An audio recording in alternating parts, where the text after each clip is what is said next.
Hello everyone. आज हिंदी विषय से संबंधित पाठ है भाषा, बोली, लिपि और व्याकरण। तो आइए पढ़ते हैं। भाषा, सबसे पहले जानते हैं कि भाषा किसे कहते हैं। भाषा, भाषा के द्वारा मनुष्य जो है अपने भावों को, विचारों को दूसरे के सामने प्रकट करता है।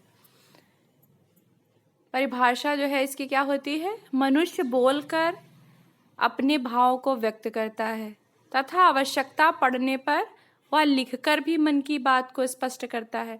मतलब भाषा वह माध्यम है जिसके द्वारा मनुष्य अपनी बातों का, अपने विचारों का दूसरों के सामने प्रकट करता है। इन दोनों का मूल आधार भाषा ही है। भाषा शब्द भाष धातु से बना है।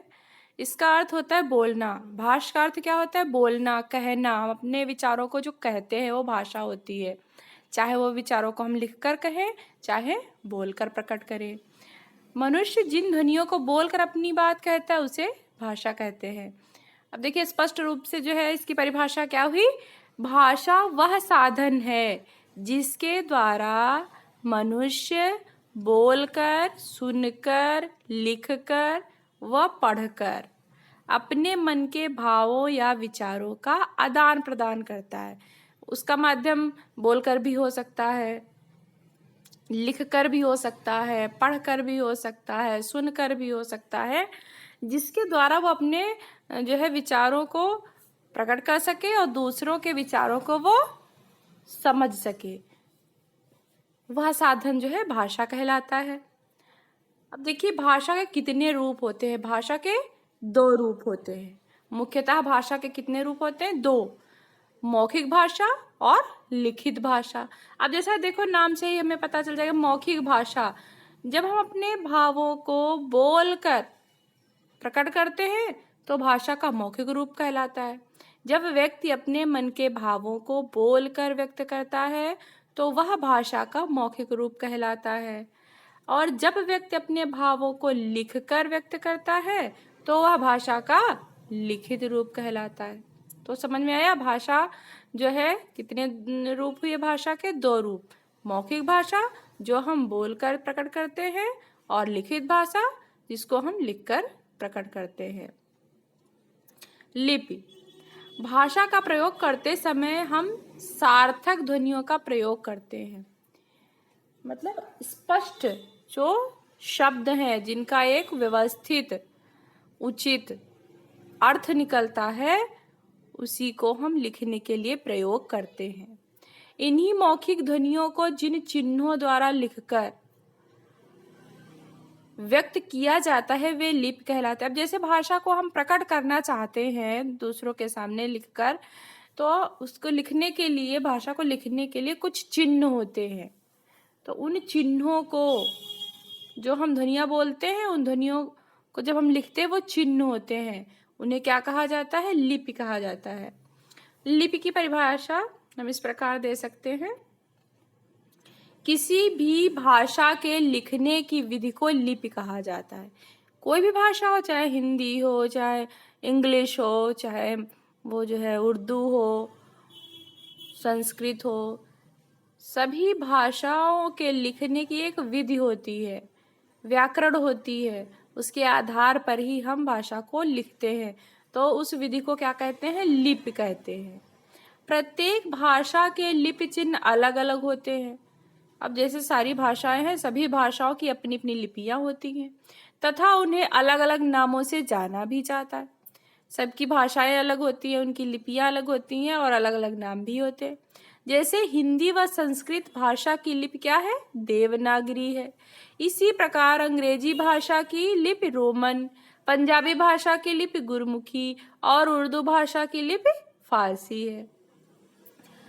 कुछ प्रसिद्ध भाषाएं व उनकी लिपियों के नाम इस प्रकार है। अब देखिए कुछ जो प्रसिद्ध भाषाएं हैं जिनका प्रयोग बोलचाल की भाषा में ज़्यादा किया जाता है, जिन भाषाओं का, उनकी कुछ लिपियां हैं, लिखने के जो चिन्ह हैं, उनके नाम इस प्रकार से हैं। देख लीजिए,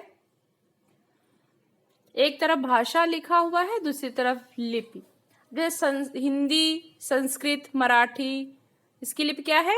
देवनागरी। इन तीनों भाषाओं की लिपि देवनागरी है।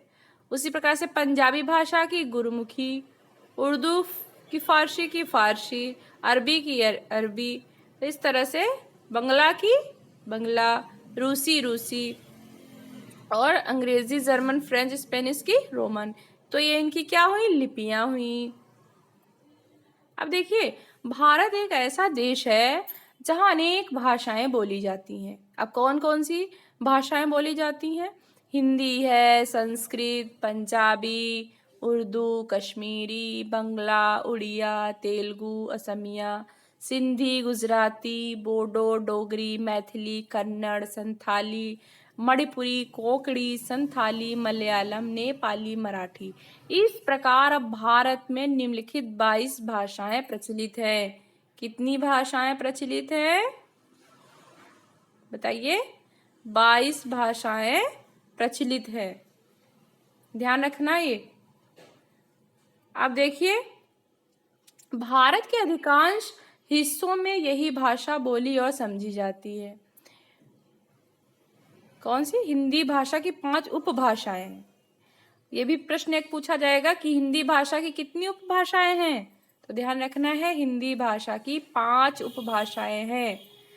अब देखिए लिखा हुआ है पूर्वी हिंदी, उसकी बोली क्या है? अवधी, बघेली, छत्तीसगढ़ी, जयपुरी, मारवाड़ी, मेवाती। इस तरह से ये किसकी है? पूर्वी हिंदी की। उसी तरह से राजस्थानी की भी देखो दिया हुआ है, गढ़वाली है, कुमाऊनी है, पहाड़ी हिंदी हिमाचली, पश्चिमी हिंदी खड़ी बोली हरियाणवी, बिहारी हिंदी कन्नौजी, ब्रजभाषा भोजपुरी, मैथिली मगही। इस प्रकार से ये इन उपभाषाओं की बोलियां हैं।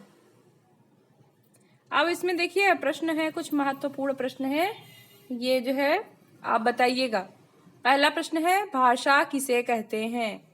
अभी आपने पढ़ा भाषा किसे कहते हैं, ऑप्शन भी दिए हुए हैं, देख लीजिए, विकल्प दिए हुए हैं। भावों के आदान प्रदान के साधन को, दूसरा लिखने के ढंग को, भाषण देने की कला को, इन सभी को। अभी हमने क्या बताया था भाषा किसे कहते हैं? भावों के आदान प्रदान के साधन को भाषा कहते हैं। दूसरा देखिए, लिपि किसे कहते हैं? लिपि हमने बताया था, क्या बताया था? भाषा के लिखने की विधि को। अब देखिए इसमें कहाँ दिया हुआ है भाषा के लिखने की विधि को? तीसरा नंबर देखिए, भाषा के लिखने की विधि को क्या कहते हैं? लिपि कहते हैं। अगला क्वेश्चन, लिखित भाषा का अर्थ है।